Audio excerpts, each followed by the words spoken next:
All right, so tips, tools, and tricks for continuous learning. I'm Amanda Ramirez. I teach Japanese 1, 2, 3, 4 and advanced placement at Avon High School. I'm the first BP and conference chair for IFLTA, and this is my 12th year of teaching, so I'll be going into year 13 next year. We'll see what happens with the beginning of the year next year, but you know, I'm trying to be flexible and make plans, and but also be adaptable. So we're going to talk about that today. Just to some of the things that they were hitting on today about how we had funding for this and all of the support that we've had and the people organizing. I really want to thank them for putting all this stuff together for us, and really just putting the information out there and getting it, because not everyone is doing that as far as professional organizations are concerned. Shameless plug here. I wanted to give you some info, if you haven't seen it yet, about the 2020 conference. Our theme is all in, innovate, inspire, include. And I promise you, we had that thought of and approved before Indiana went to go make that their motto for right now. Our keynote is Justice Slocum Bailey. I'm very excited to see him here. He is big on social emotional learning, on mindfulness and equity in the classroom. It will be at the Indianapolis Marriott East from November 5th to the 7th. Something else to go along with that is we now have an app. Directions to download that are here. They are also on our website. That will have your program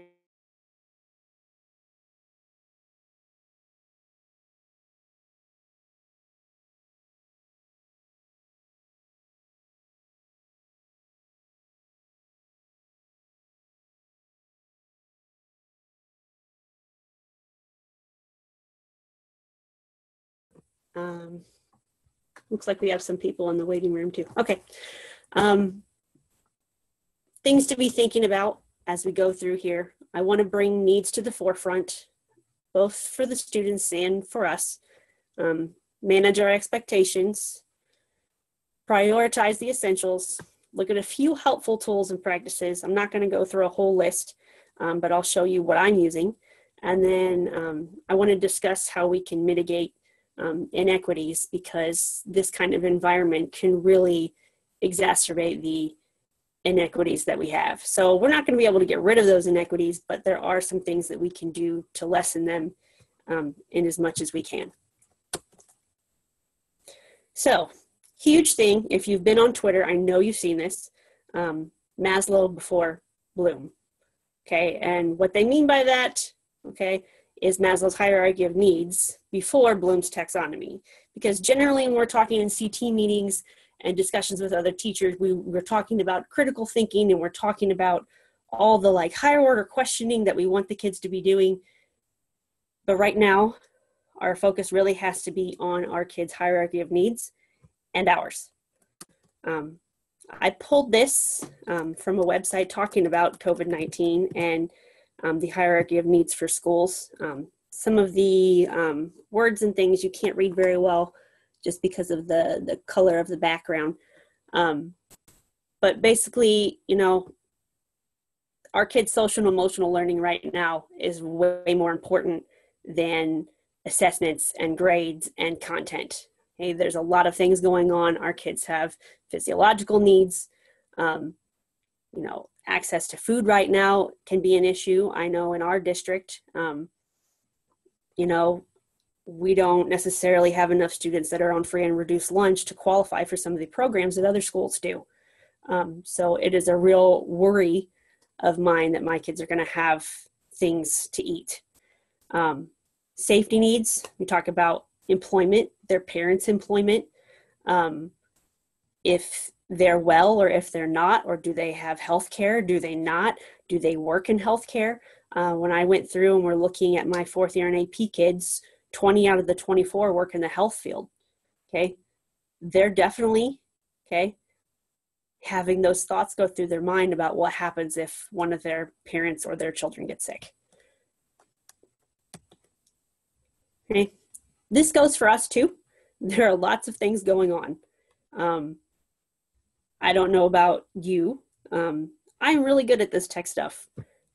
I am not so good at doing my job as a teacher and also watching my son on his Zoom classes all day for school too. So, there's a lot of things that we have to keep track of now. The boundaries between school and home are very, very blurred. I mean, they are like that anyway, but now it's like that doesn't even exist. Right. So what are people feeling and experiencing right now? We mentioned a couple of them already. Okay, there are a lot of things here. A lot of things. Yeah? So elderly care, I mentioned that because I have a student that hasn't turned in any assignments yet because he is at his great grandma's house taking care of her because everyone else in the family is sick.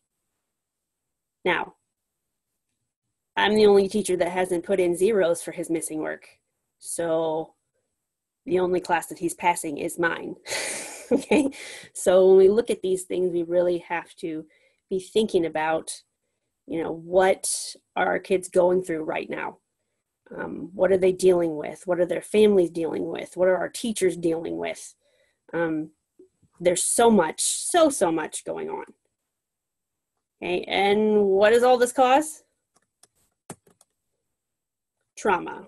Okay, I saw it mentioned on Twitter that right now, all of our students across the entirety of the United States, if their schools are closed, have an interrupted education, which is considered an ACE. Okay, when they talk about those adverse childhood experiences, okay, that would be one of them. Okay, the interrupted education. So here's the thing.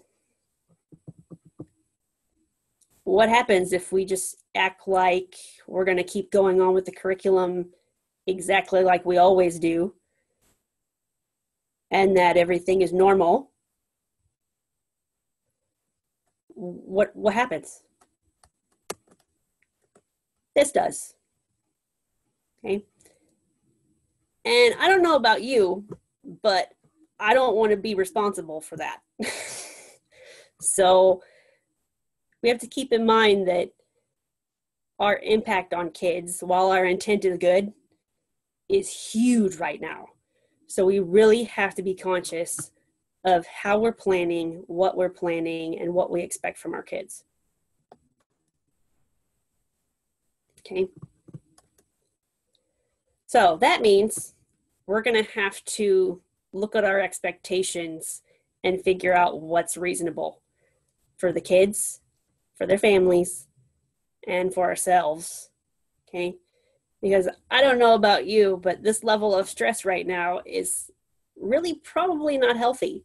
And we all have to figure out ways to help ourselves and help the students and their families kind of work their way through this, because, this isn't going away necessarily anytime soon. Okay, recalibrating expectations. These are some of the normal school expectations. I don't know how many schools are doing PBIS, but we have this whole set of expectations that the kids are supposed to follow. And these are some of them. Synchronous attendance. Okay, you have to be at school. Mommy. You have to turn your work in on time. Oh. School's their job. With your books, with your computer, if you're one-to-one. And we expect their undivided attention in class, right? We do everything we can to get their attention in class and to keep it. But what about right now?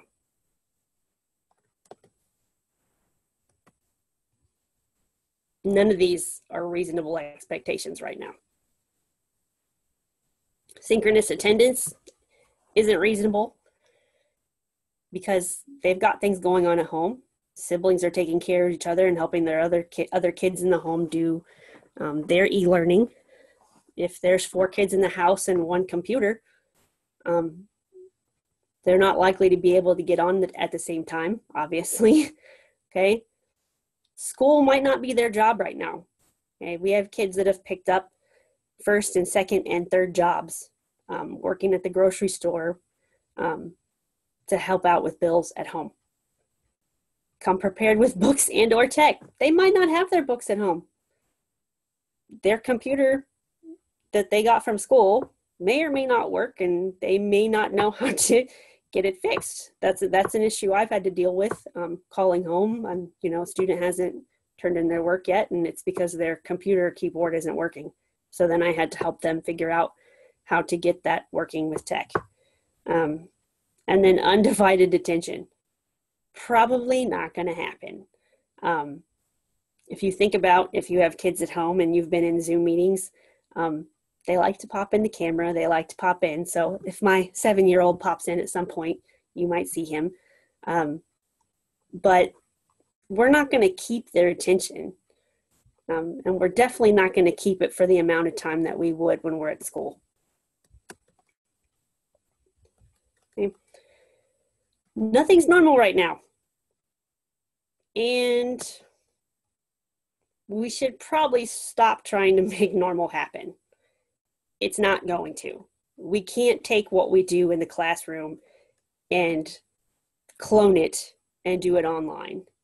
We have to think through how our standards and how our curriculum can transfer there, yes, okay, but it's not the same.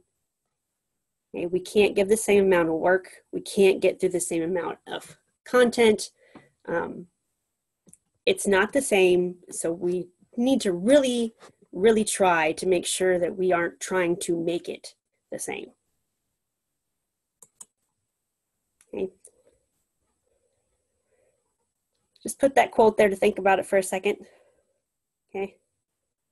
Face reality as it is, not as it was or as you wish it to be. Okay. I like to think about how it was and talk a lot about how I wish it would be, but when it comes down to it, it is what it is. Okay. And we set the example for the kids as far as how we handle it. So, we all are struggling and we all make mistakes and we all have tech problems sometimes. But how we respond to that is something that the kids see and that they learn from. And so I am hoping to pass on to them that resiliency, that bounce back, to realize that I can learn from my mistakes and that I can grow and change and do better the next time. Okay, so now what? We have to decide what is absolutely essential.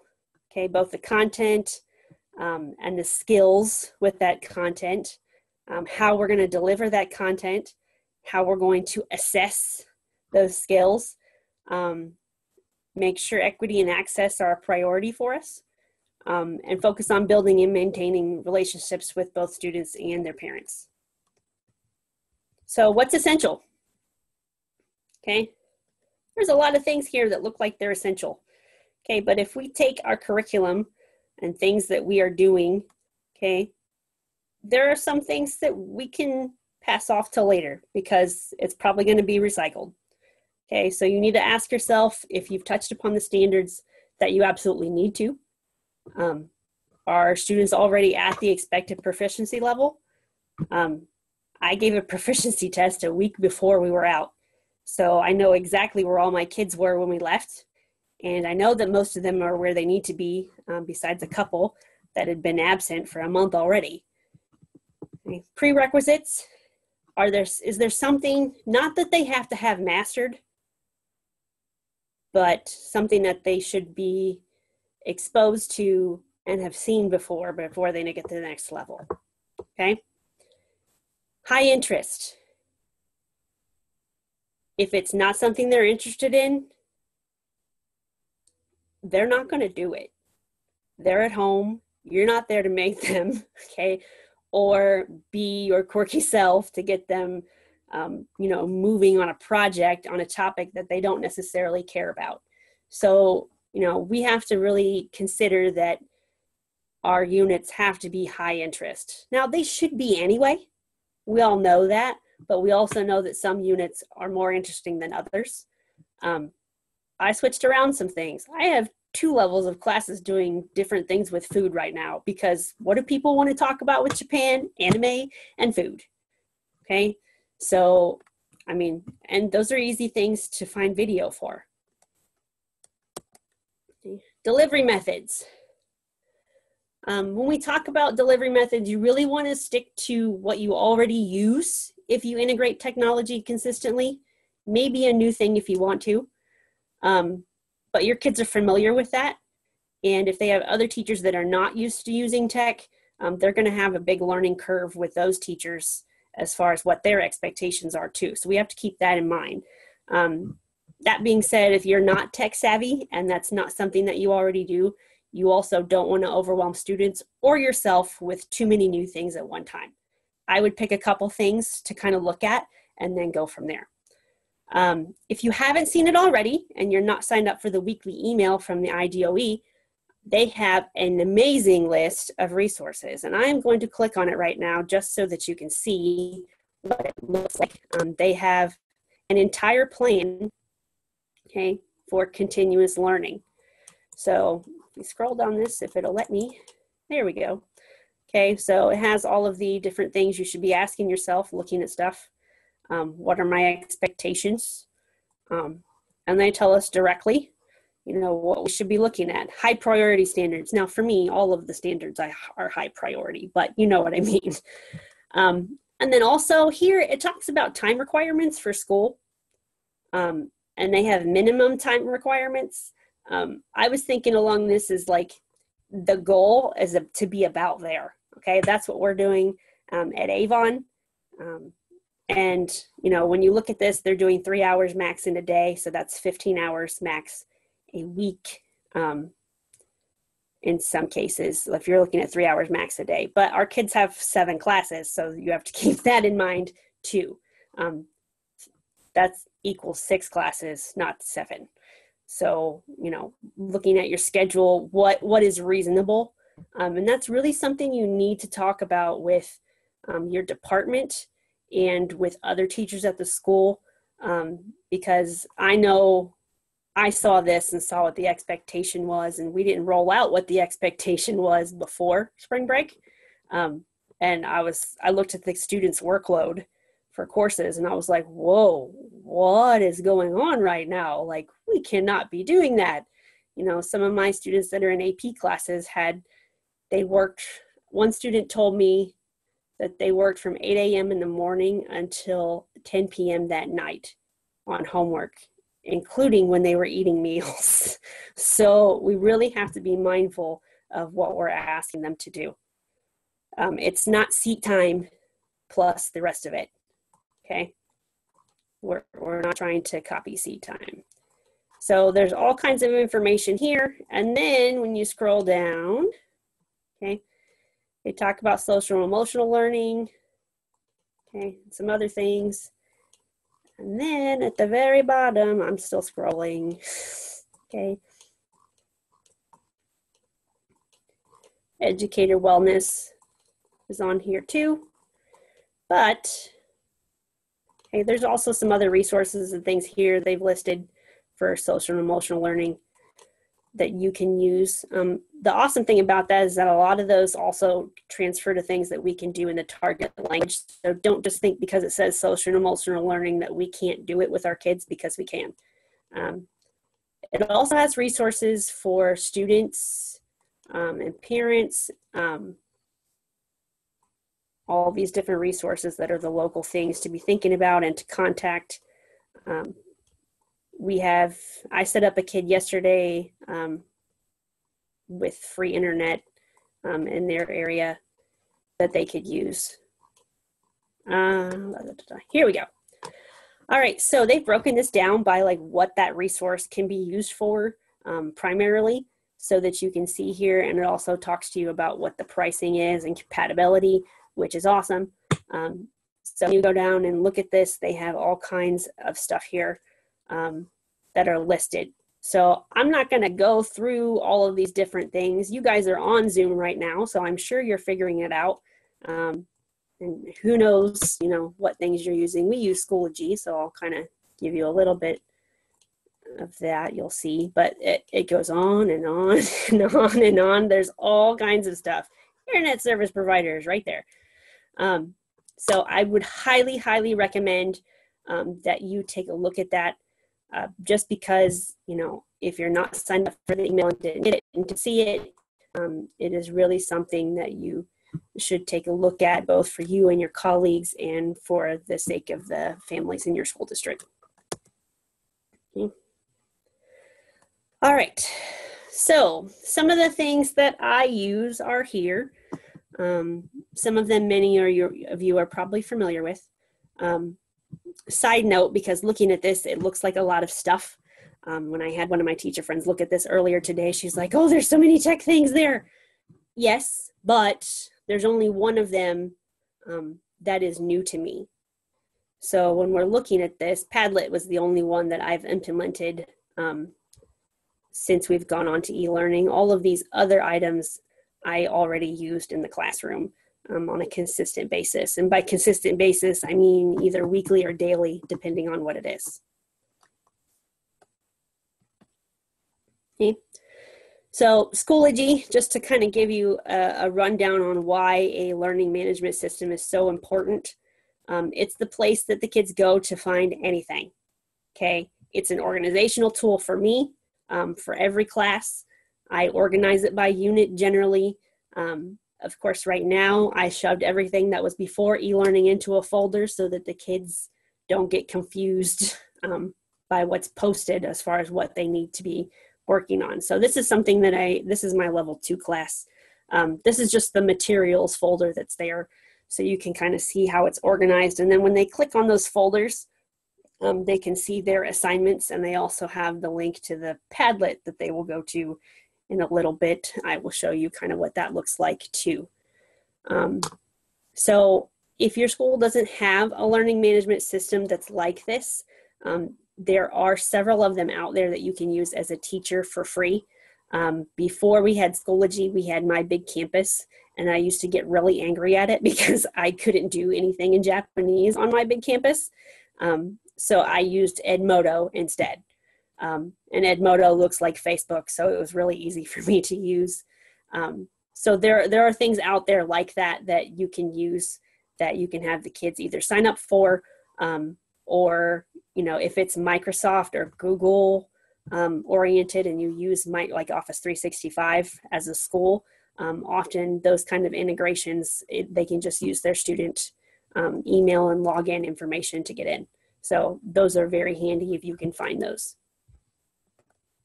Okay. Next thing that I wanted to show you is Canva. Canva is awesome because you can create posters. I have like proficiency posters that are made in Canva that I put in my room.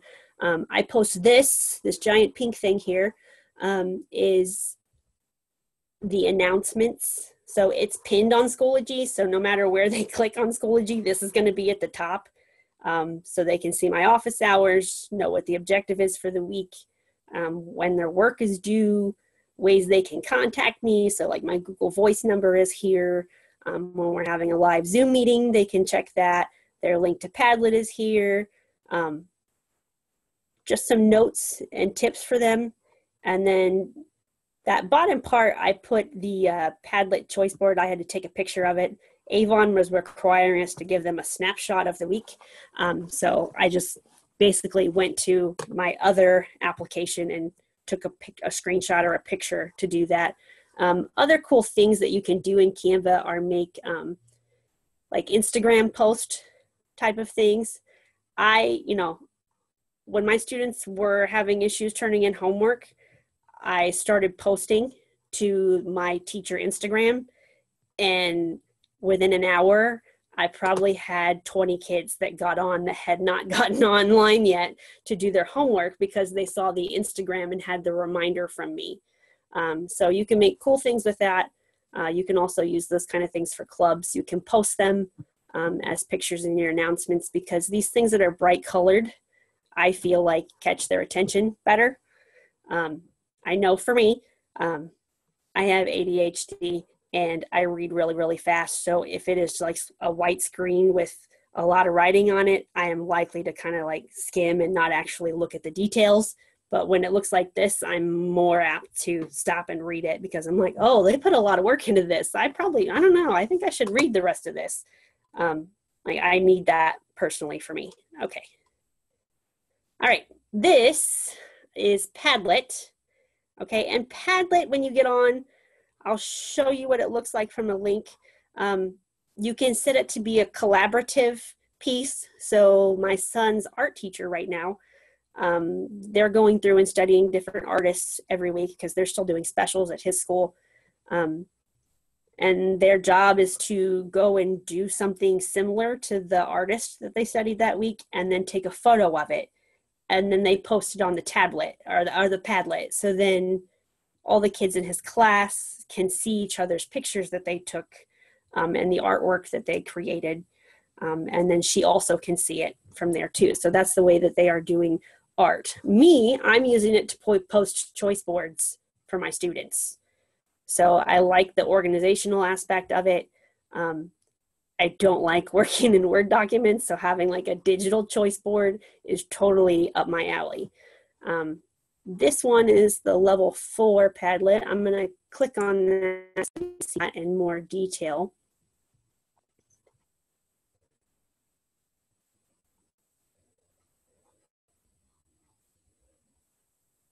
So I went through and I posted different things. So like this category is fun stuff. Basically some of that social and emotional learning, mindfulness type of things, or fun things that we already do in class that they would be happy to see.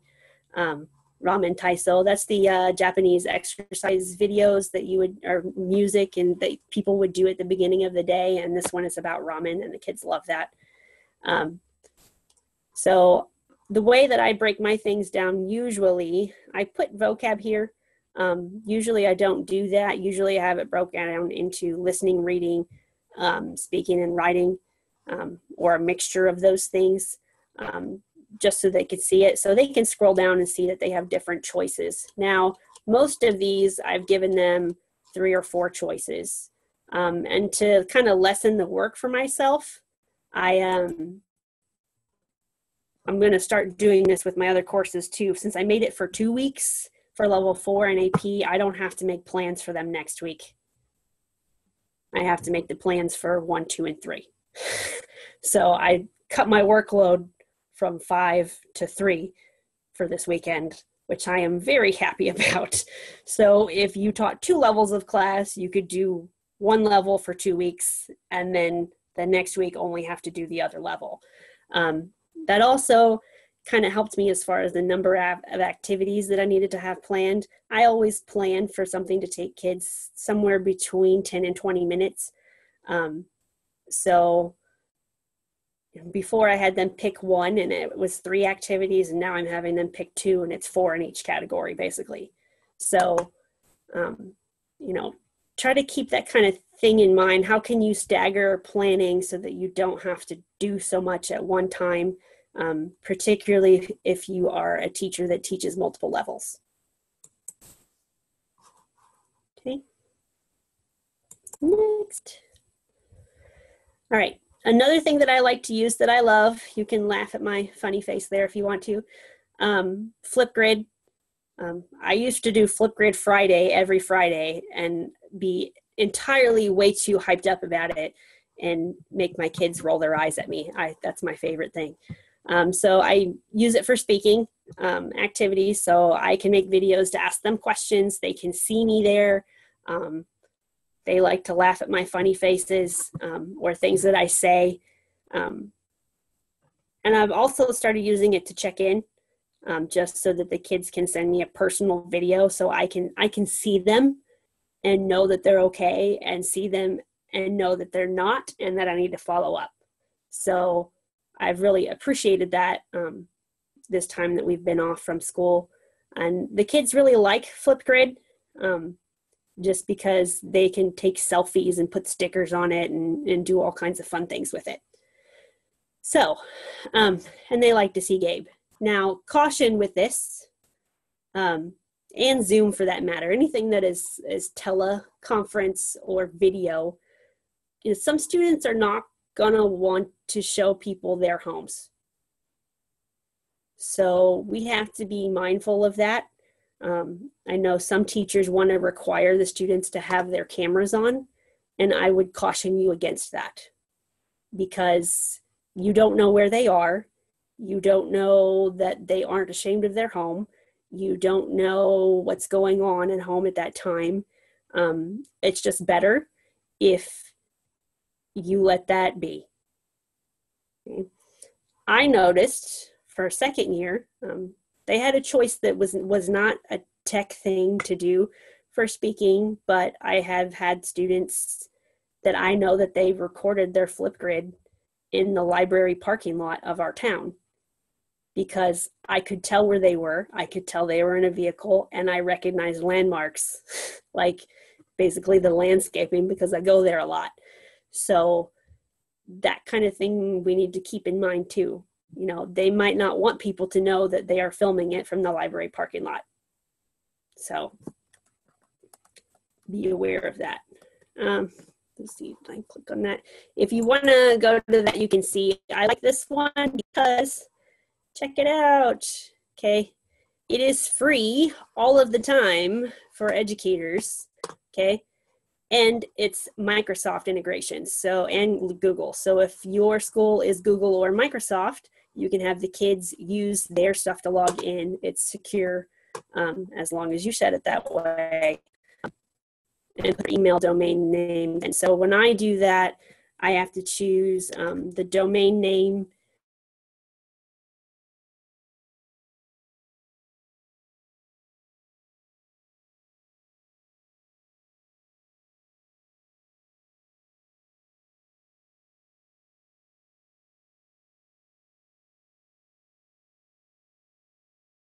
Okay, things to keep in mind. I said assessment earlier with quotation marks because, you know, when a lot of times when we talk about assessment or think about assessment, you know, we're talking about tests or we're talking about quizzes, and assessment isn't that. You are assessing if they are learning, okay, what you're trying to teach them. That doesn't have to mean that it's a grade. That doesn't mean that it has to be a test. Okay. If you are going to take grades, you need to give them options. I don't know how many times I've said this since we've gone to continuous learning. I know that we ask if kids don't have technology to tell us so that we can give them things, but they're not always going to do that. I know when I was in high school that I would have been one of those kids without the internet that I would have needed to do this. And my parents would have not allowed me to tell the school that. I know that I qualified for free and reduced lunch, but I never got it because my parents wouldn't apply for it. So we have to keep in mind that there is no way that we are going to be 100% sure that our kids have access, okay, until we get to the point where everybody has access to the internet for free.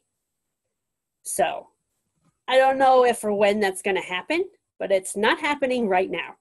So we really have to keep in mind that we have to have those low-tech options included. So most of the kids have phones or have a way to check what the assignments are.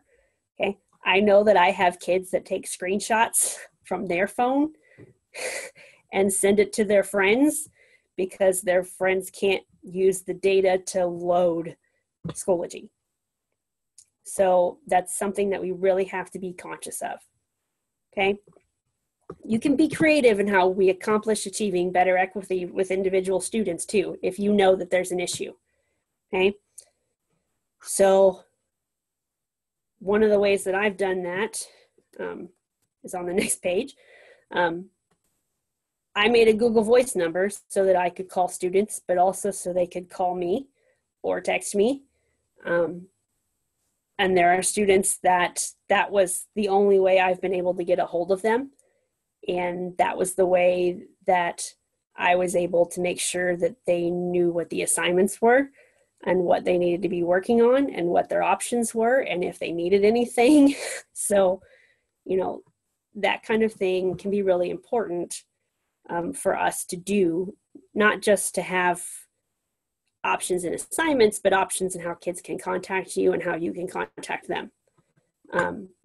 Another recommendation, both from the IDOE and from me, is to set office hours. Don't do it at 8 o'clock in the morning because your high school kids are not going to get up, okay? Unless your goal is for you to not talk to them, which is hopefully not what your goal is.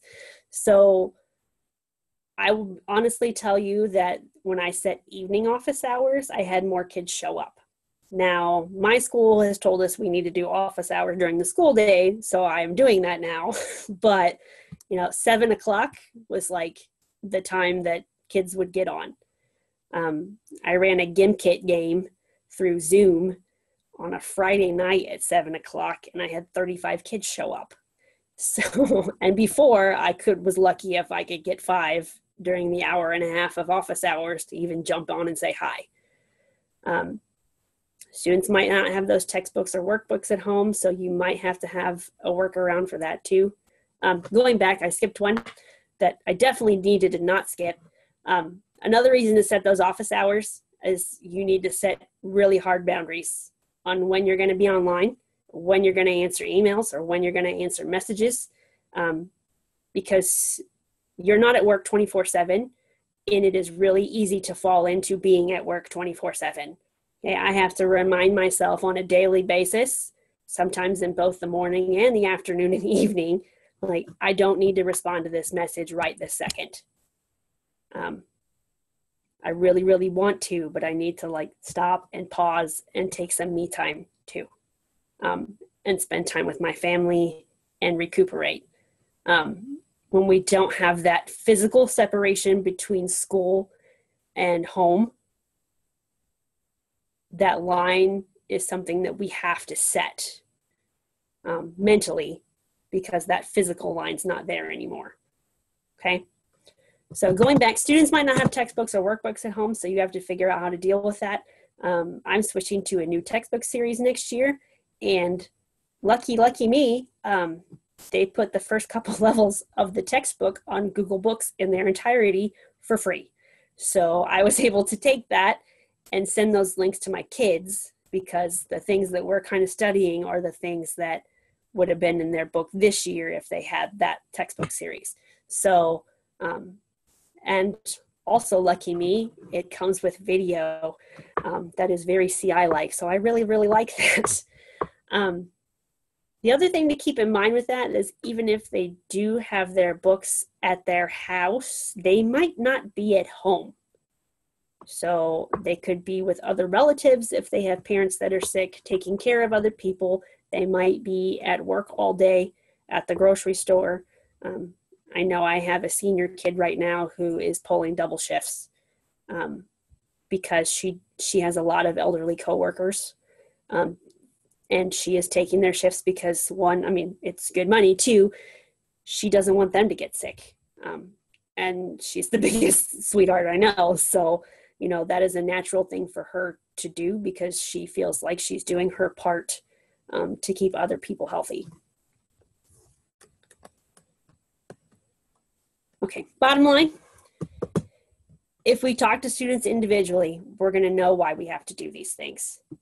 Whenever I've had discussions with teachers about different things that they're doing now as far as grading is concerned, and then I explain to them why I'm doing what I'm doing, and they start making phone calls, and then I can tell you I've had more than a handful come back to me the next day and say, hey, you know what? I have this kid that has the virus, or they have parents that have been in the hospital, or this kid has 3 jobs right now. And then once we start making that personal connection and knowing what the kids are actually dealing with right now, as much as we can, I think that gives us a better idea of we can't do things the way we've been doing them. This isn't normal right now. We have to really take a step back and consider what our impact is when we are assigning things and how we're doing it.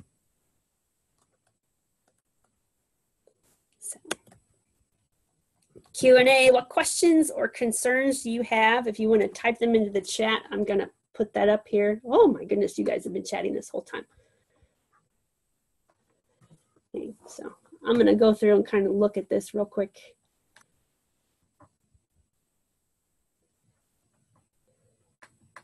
Well, the person who asked about the textbooks, I'm switching to Marigoto.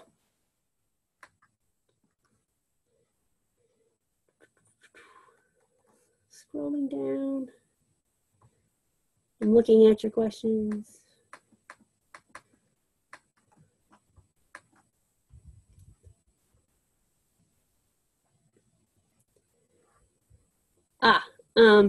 If you had questions, if you could type them in like now so I could see them at the bottom instead of searching through, that would be really helpful.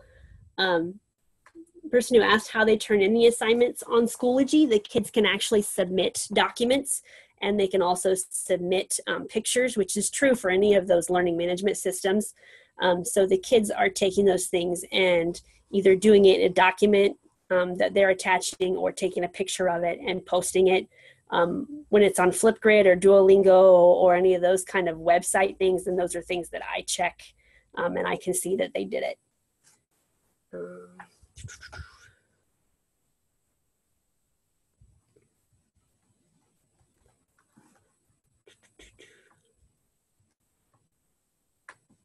All right. Will you be able to get a copy of the presentation and slides? We can make that happen.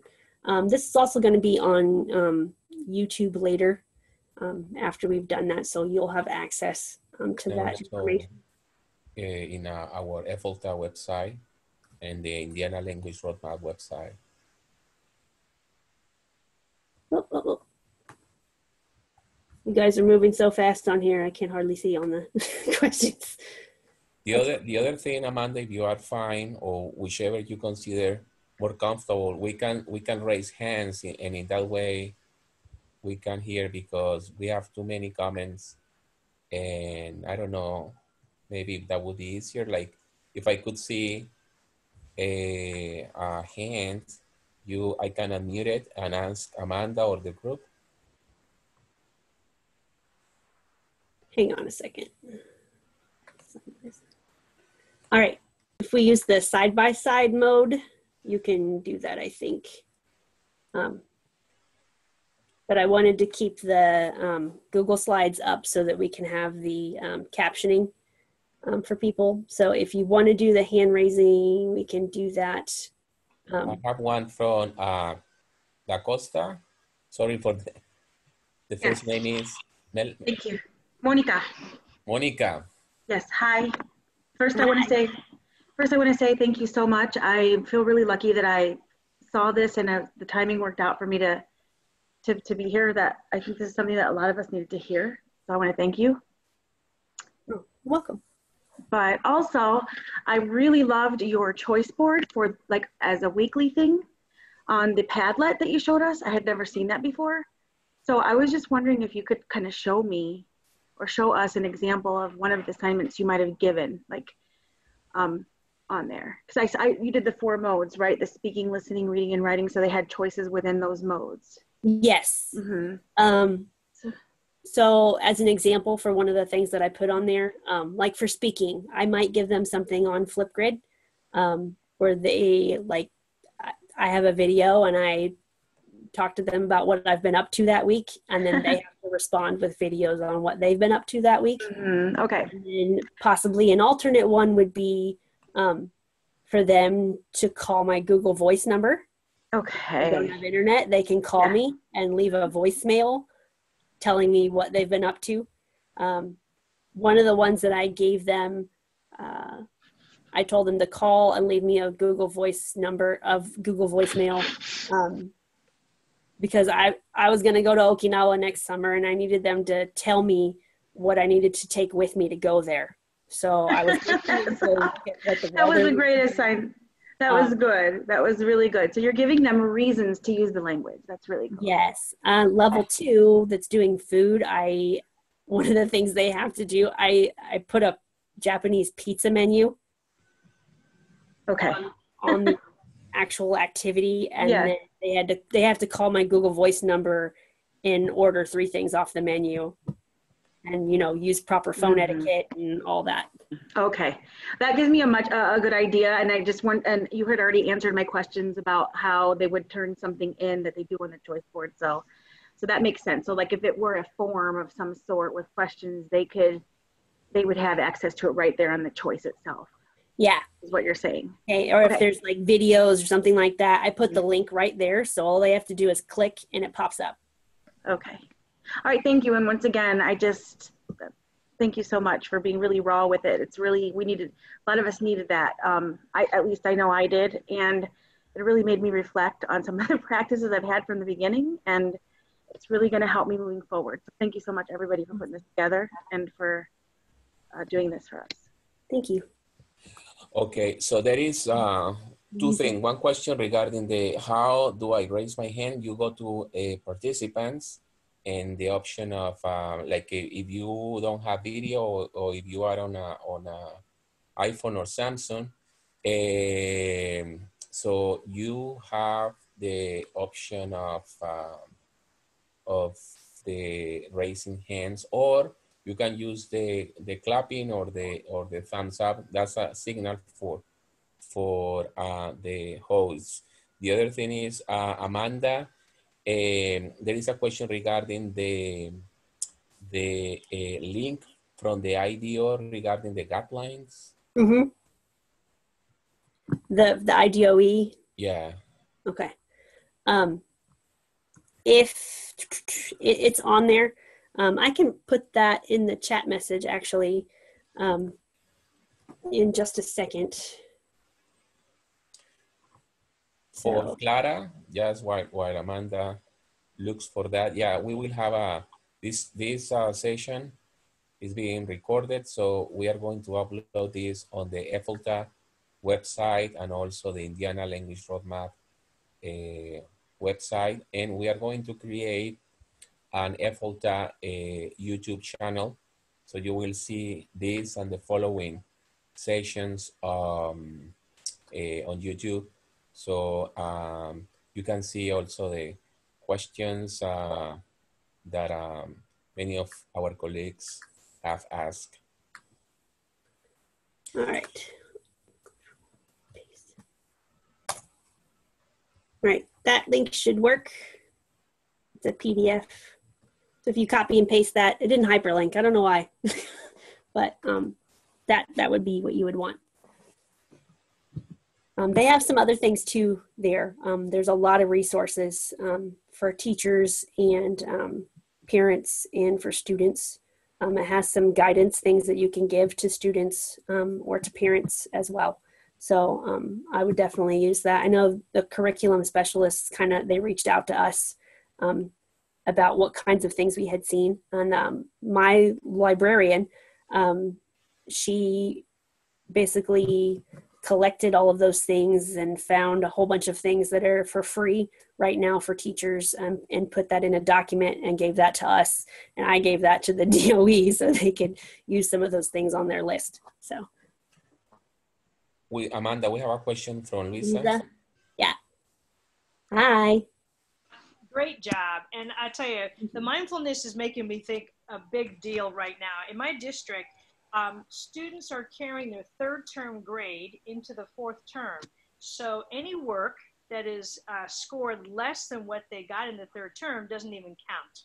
So the idea is that those kids who can't get online and can't do anything truly can't be penalized as long as they were happy with the grade in 3rd term. That's the grade they're going to get at the end of the semester. So here's my question. My concern is how much accuracy should I score for? I have an honors class, 3rd year. They're doing a reader, comprehensive input style. Love it, and we're doing the best we can with it. But anytime the kids check in with me, they read and listen and share their thoughts and do a quiz that I've designed through Canvas. They get the full credit. But some students are doing a very poor job. They're doing it like and getting 3 out of 10 points. So I'm trying to debate whether I should just set these up only as completion tasks, or should I go for actual percentages, because this is a group of kids that are motivated with better grades.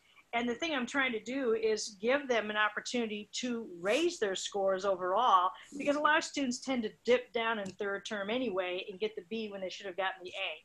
Yeah. So I'm just torn. I mean, these are maybe seem like small details, but when I think, like, I have a couple of students I know in my honors class who still struggle with reading and have dyslexia. So they're not, even though I give them 3 chances to get a perfect score out of 10 and they can see where the errors are, some of them aren't going back to check and do it a second or third time to get a perfect score. So I'm also trying to save time for me too, because I have 160 kids. Yep. And try to read all their comments and respond back, which I'm doing. It's blowing me away, I'll be honest. So I'm trying to decide where the element of accuracy, not so much that they have to be perfect, but I want that score to be so good, but I also want it to reflect really their effort. And I'm just torn by that, because obviously I'm thinking more like I did before COVID-19, and I need input. That's what I'm asking. My major focus right now is them getting the exposure to the content. Right. And as much as I want accuracy, I don't know that I can expect that, especially from the lower level kids, Right. level 1, level 2. 4th year in AP, they can figure it out. So I kind of, I'm like, no. But, it's really hard to determine, like, how much am I going to put here as far as, like, effort on my part, and whether or not they're putting in the effort. It's hard to judge, if it's effort or if there's something else going on, because I have those kids that'll tell me, but I also have those kids that won't. And I talking to other teachers about this, that was like, oh, I didn't think about, like, you never want to say that a kid's being like, yes, sometimes we're lazy, I can be lazy too, but why? Mm-hmm. So even if I was lazy last week, for example, was I genuinely just not putting the effort in? Was I just not in the mental space to do it? Like, you run into that kind of issue. So, like, when you're talking about grading things, like, I generally do things, homework assignments and stuff, for completion anyway. I do, just because it's when I give, if I give them any of that kind of stuff, it's usually classwork that they haven't finished, then I'm checking it to see if they've gotten the concept. It's more feedback for me than it is like an assessment grade. So it's kind of like, what is your goal with I'd ask, what is your goal with those quizzes that you're having them do? Is it accuracy? Or do you want to know if they understood? Do you want to know that they tried to read it? So it's kind of, if you just want to know that they tried to read it and they got some of the answers right, then maybe the accuracy part doesn't matter as much. But if you really want to make sure they know the nitty-gritty details, then maybe you want to, grade it for accuracy. Well, it's all well said. And I guess the thing I'm struggling with in honors class, these are the kids that are going into pre-AP next year. Yeah. I don't want a student having an inflated grade who truly isn't ready to do that. And this was last year. And so, it's kind of like, I could grade them so individually, because no one's going to know the difference. The kids, unless they talk to each other. And this is a girl that is not super friendly with other kids in the class. But I'm just trying to, I feel like I should be sort of looking at them all the same way. I mean, as far as the course is concerned, and I don't want to jeopardize her struggles or class. Right. Are you meeting with them on, like, teleconference, or how is that working with the reading kind of stuff? Well, here's the challenge. I'm doing it straight email to email, because even in my honors program, I've got kids who cannot see it. They don't have what I have. 25% of our student population have no Wi-Fi. Yeah. I'm doing phone calls, emails, and anything through Canvas that will work. But that's always been one-to-one. I have not. Yeah. Right. So Thank you, Luisa. Any other question for Amanda, or let me see if I see hands. I'm not scary, I promise. Well, my kids might tell you otherwise. Let's do this. Just There were a few that I grabbed before Okay. where someone was having issues with Flipgrid being really glitchy for Rebecca Elkins. So some students have no issues, others can't get it to load. Any tips on how to work better with Flipgrid? Yes. A lot of the times if there's an issue with Flipgrid, if it's an issue with sign-in, it might be because their domain name is slightly different than everybody else's domain name. Like if that domain name with their like information has been used before, it automatically will kind of put some other like letters and things in there to alter it. So I had a couple kids that I have to put their specific domain name in.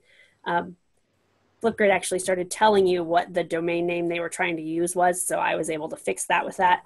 As far as being glitchy in the Flipgrid itself, usually the problem that I run into has to do with security settings on Flash. So like if you go up to the on the screen and click on the little lock button, you have to make sure all of those things are enabled. And sometimes when the kids shut them down or get updates, it also will kick all of that out again.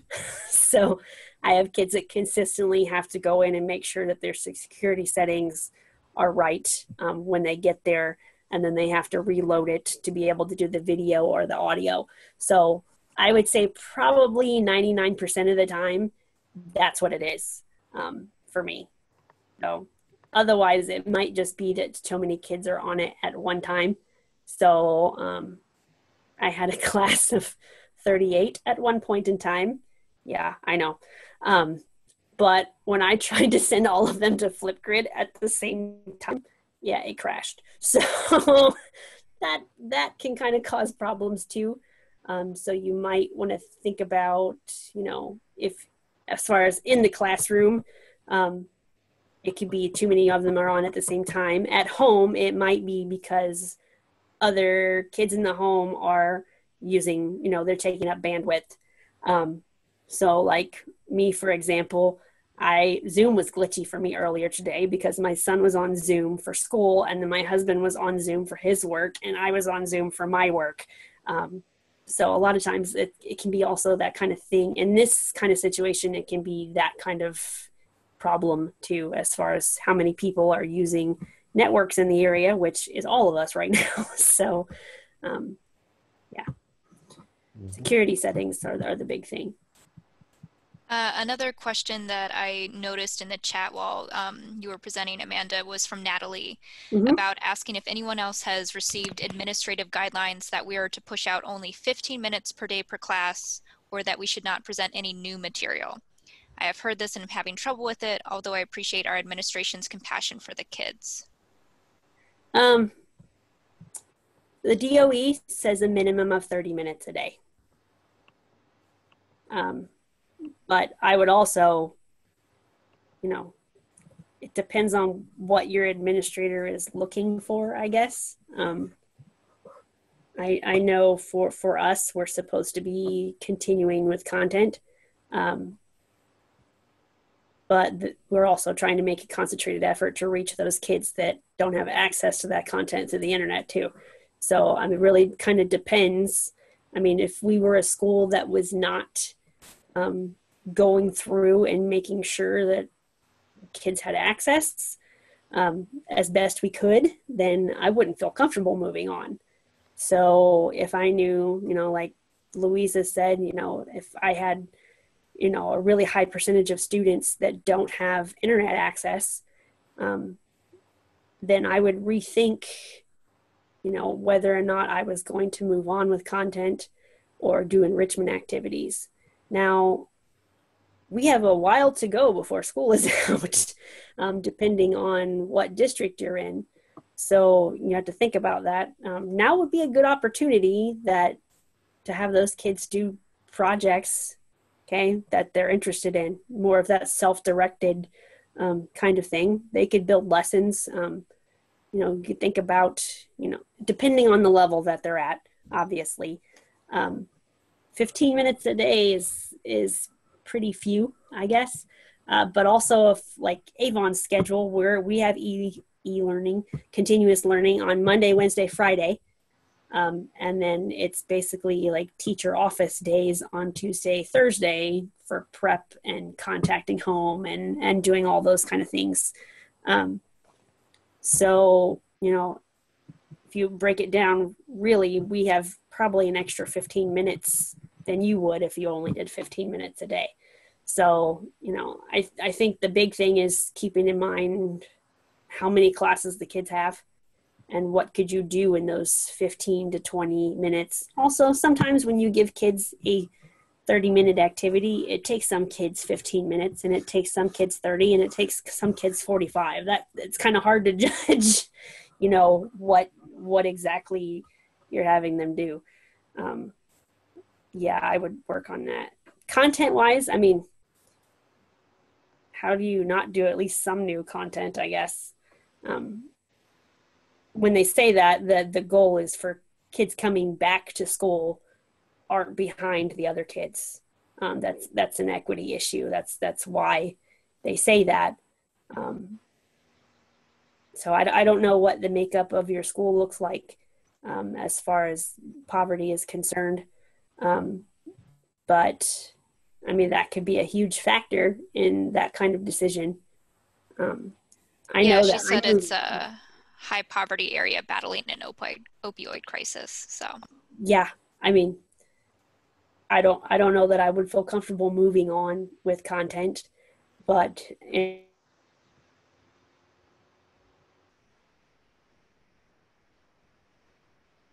so I think we have lost connection with Amanda. Amanda, are you there?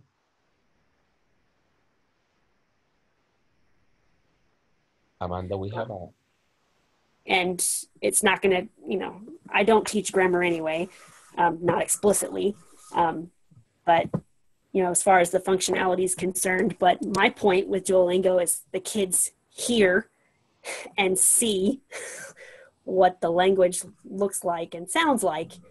So that's why I use that, because the kids hear and see it. It's the interaction with the language. So what are we able to do to get those kids to interact with the language? And if that interaction is 15 minutes per kid, that's what we have, but we don't have to be doing new things to get that interaction. They can be doing the same things and still be improving upon those things. I'm going to, let's see if we have a question. I have unmuted, so I don't know if someone would like to ask some last questions to Amanda.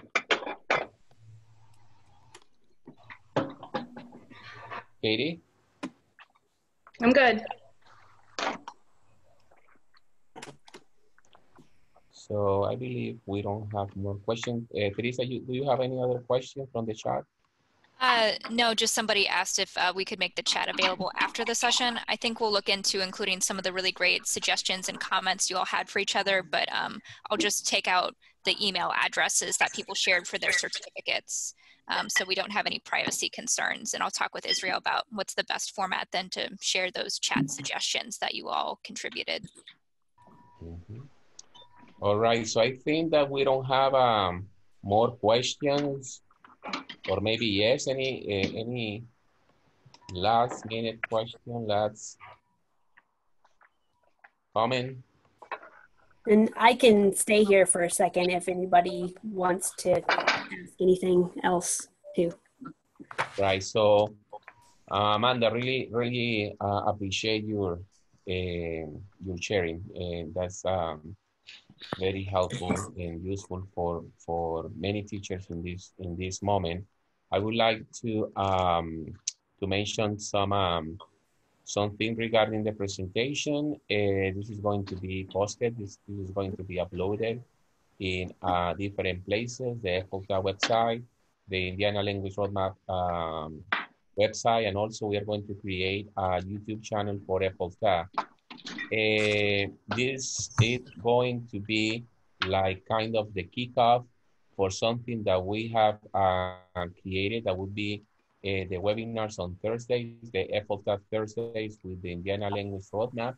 So we have some presenters, some of the presenters from the spring conference, J.J. Epperson, we have Abby Wicker that I see Abby Wicker here, and we have Candice is also here. So speakers that you know from the conference, but if you have any topic or any presenter that you would like to have on these webinars on Thursdays, IFLTA Thursdays with Indiana Language Roadmap, just let us know.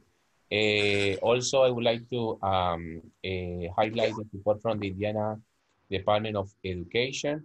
So you will have the certificate from the Indiana Language Roadmap, and Matt Walsh has mentioned that this presentation, these sessions, and the certificate will be taken into account as a PG points. And also, Anna, if you have any suggestion for a presentation from the fall conference that you would like to repeat or recommend because you attended, or maybe you weren't able to attend, but you would like to watch the webinar, just let us know. So with that, I don't know, Amanda Beck or Teresa, if you have any other last comments? No, I will stick around if anybody wants to touch base on anything specific for a couple minutes when we're done. But otherwise, if you want to email me, I didn't put my email on here, but it's ajramirez@avon-schools.org. I can put that in the chat too, just so you have that. I'll do that right now.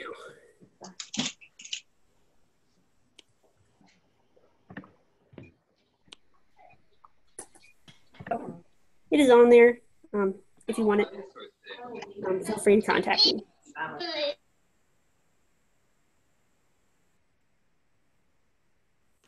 Any other questions? All right, I'm going to take this off share screen.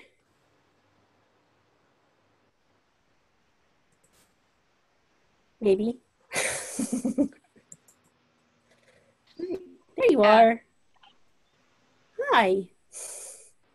Thank you so much, everybody, for joining, and we'll share more details about future webinars in the future. And thank you so much, Amanda, for an excellent kickoff presentation. So many really important points that you made. And thank you again for everybody for joining us today and testing the system out. Thank you guys so much for coming.